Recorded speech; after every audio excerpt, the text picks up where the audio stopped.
Bien, chicos, ¿qué tal? Buenas tardes. Bueno, no sé si se me están escuchando bien, creo que sí, ya. Entonces, bueno, el día de hoy vamos a empezar con lo que es la parte de genética, o bueno, en todo caso vamos a continuar con la parte de genética.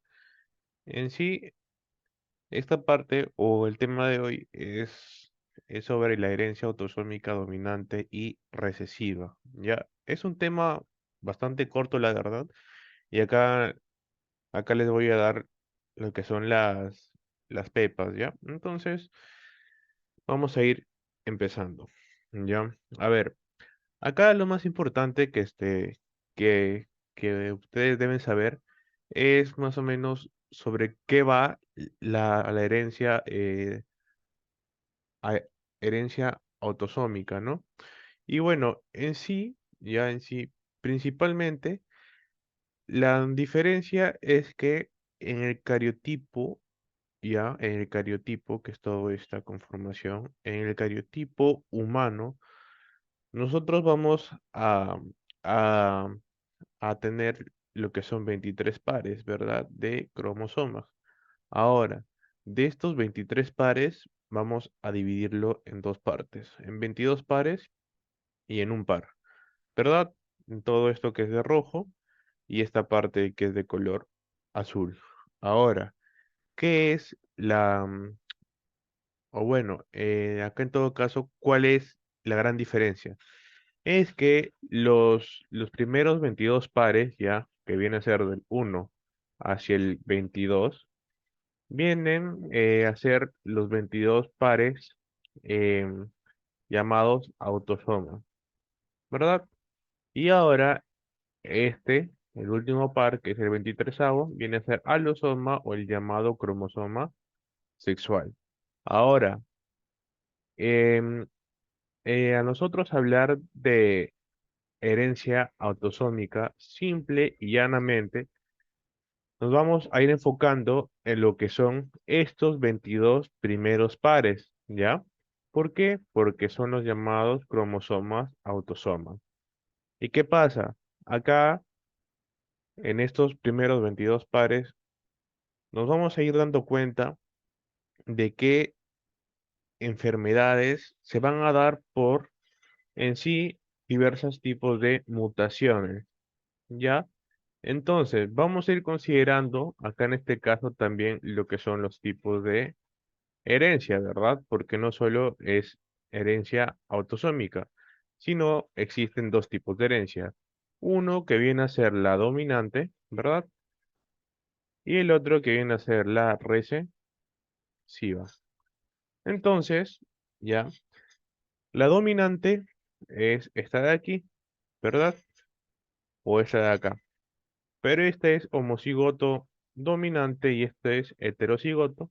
Y por lo tanto, esta viene a ser la homocigoto recesiva.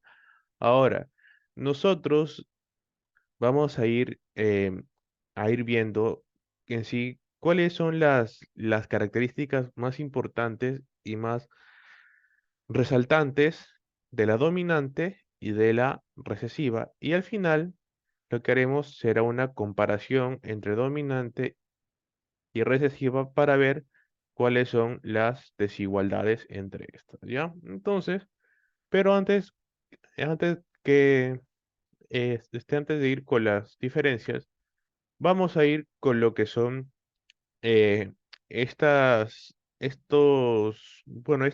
figuras, ¿verdad?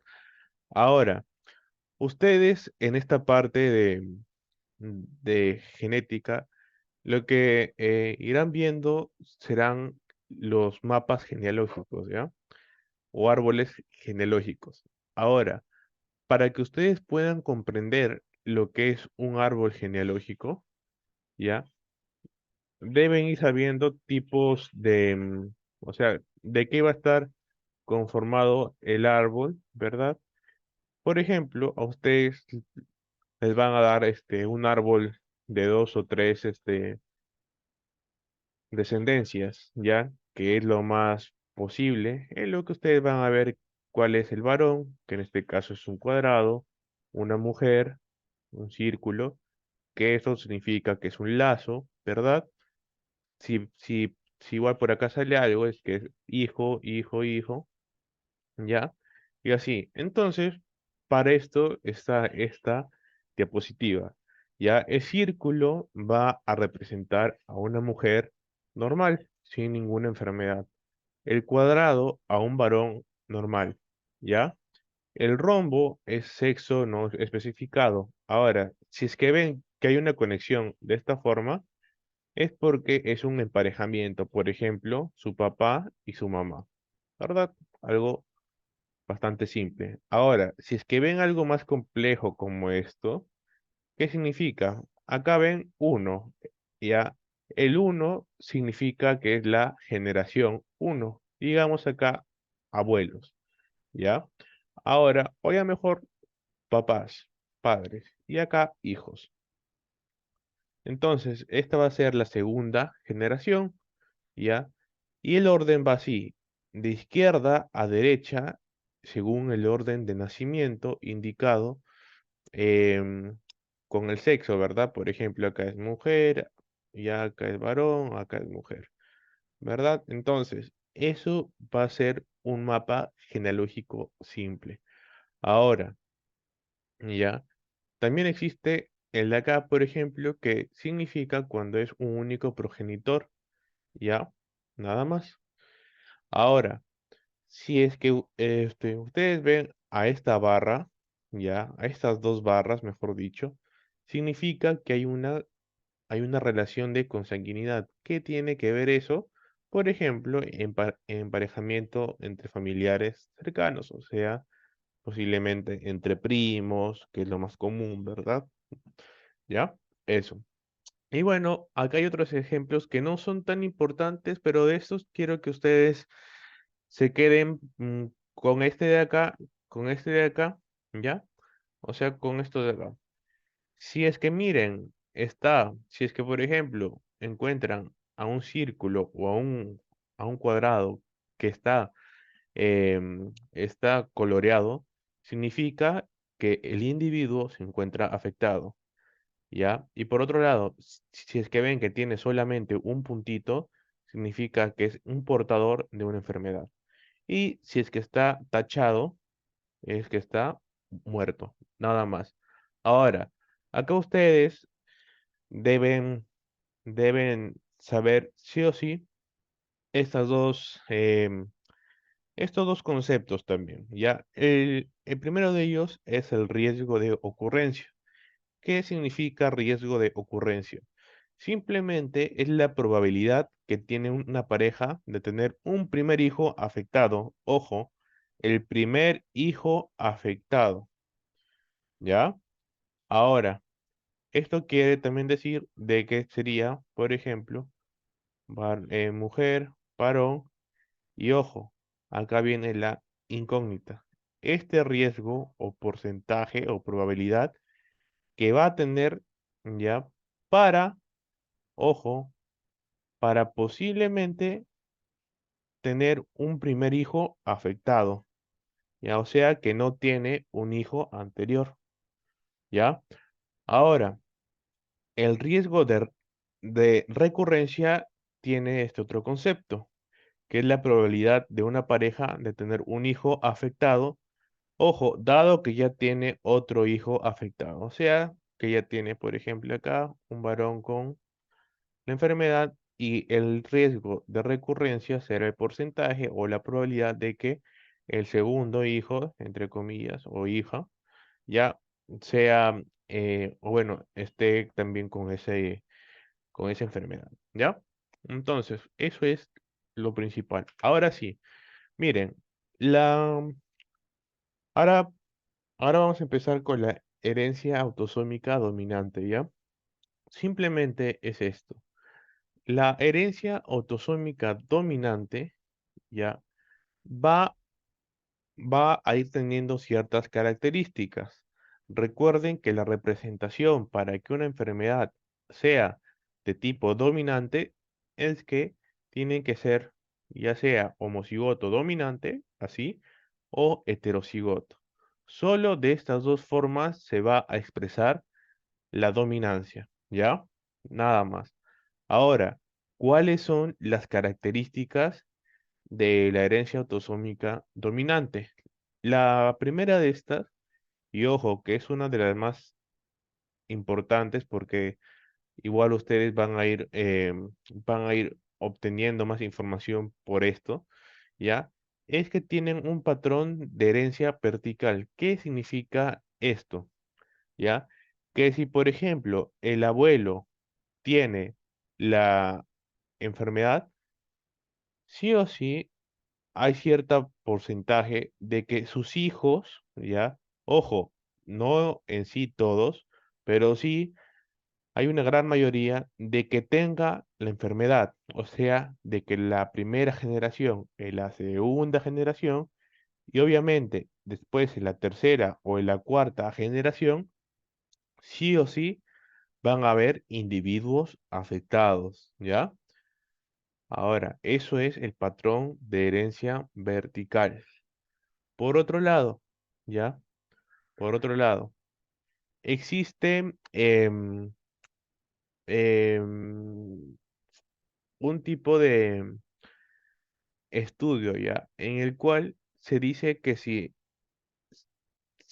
es que tiene, por ejemplo, este tipo de patrón, o sea, si es que es homocigoto dominante, la enfermedad va a ser muy severa, ¿ya? Muy severa. Y ojo, si es que es heterocigoto, no va a ser tan severa, pero, ¿ya?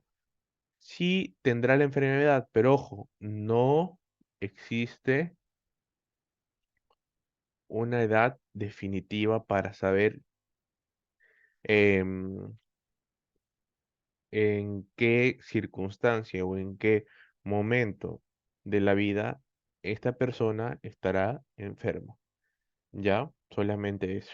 Ahora, como segundo punto, se menciona que la herencia autosómica dominante tendrá este, a uno de sus progenitores afectados de una manera casi, digamos, total, ¿ya?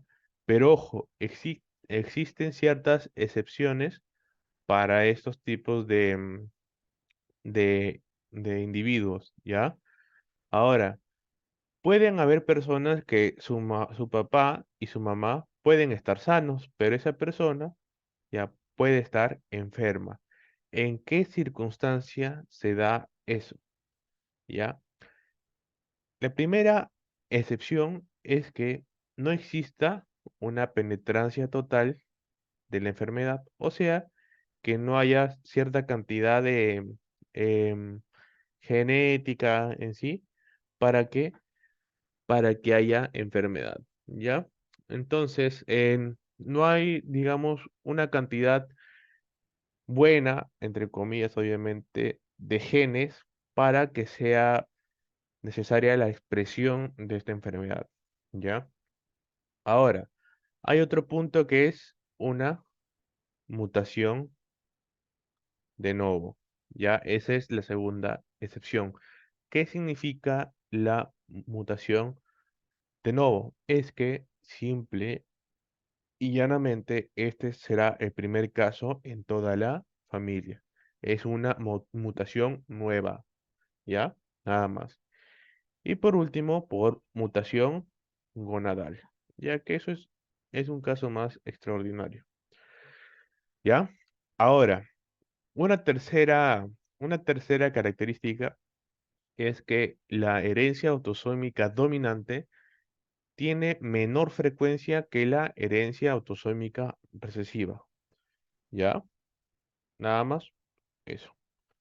Ahora, por último, ya, por último, em, siempre debemos acordarnos de un caso en específico, ¿ya? Por ejemplo, cuando, cuando nosotros tengamos a un individuo afectado de tipo heterocigoto, ¿ya? Y otro tipo que simplemente no está con la enfermedad, o sea que es sí o sí eh, un tipo de homocigoto recesivo, ¿ya? Al hacer el cruce, ¿ya? Al hacer el cruce, si nos damos cuenta, ¿qué pasa? ¿Ya? Solamente el 50% de que de su descendencia va a tener la enfermedad, ¿ya? Y esto es importante porque este ejemplo eh, por ahí viene en sus exámenes, ¿ya? Así que tengan bien claro eso. Ahora, si es que les preguntas qué enfermedades, por ejemplo, son em, las más frecuentes, una de estas es el síndrome de Marfan, ¿ya? El síndrome de Marfan es muy común, ¿ya? Porque es, digamos, la principal enfermedad de tipo herencia autosómica dominante, ¿ya? Después tenemos otro que es la hipercolesterolemia familiar, ¿ya? Luego, glaucoma, que eso simple y llanamente tiene que ver con lo que es el aumento de la presión intraocular, ¿ya? Y esferocitosis, ¿ya? Es una enfermedad em, de la sangre, ¿verdad? Nada más. ¿Ya? Entonces deben tener bien en claro esos 4 puntos para saber sobre la herencia autosómica dominante. Si es que ustedes se saben estos 4 puntos, entonces ya está, porque automáticamente van a saber las características de la herencia autosómica recesiva. ¿Por qué? Porque va a ser lo contrario a veces. Miren, la herencia autosómica recesiva en lugar de un patrón de herencia vertical, tendrá un patrón de herencia vertical, ¿ya? Perdón, horizontal, ya, disculpo. Ahora, eh, eso también quiere decir de que no existirán, ya, perdón, de que existen saltos generacionales, y eso olvidé de mencionarles en la anterior, diapositiva, ¿ya? En la herencia autosómica dominante no existen, ya, no existen lo que son saltos generacionales. ¿Qué quiere decir eso? Simple, ya, generacionales, ya. O sea, que desde la descendencia uno, 2 y 3, sí o sí, miren, la van a tener todas. O sea, el abuelo, el papá, el nieto, el bisnieto y así. Pero en la herencia autosómica recesiva, sí o sí pueden haber portadores, como ven acá. Pero ojo, ojo, acá habrán saltos generacionales, como les he mencionado aquí, ¿ya? O sea que, por ejemplo, acá el abuelo no tiene nada, el papá no tiene nada, el nieto tampoco, pero los bisnietos sí. ¿Y qué pasó? Es que ya había cierta, el gen estaba instaurado, pero era eran solamente portadores. Entonces, posiblemente el padre del abuelo, digamos, estaría enfermo, ¿ya? Pero igual que pasa por la recombinación genética, su hijo solamente fue portador y así va siendo portador el resto.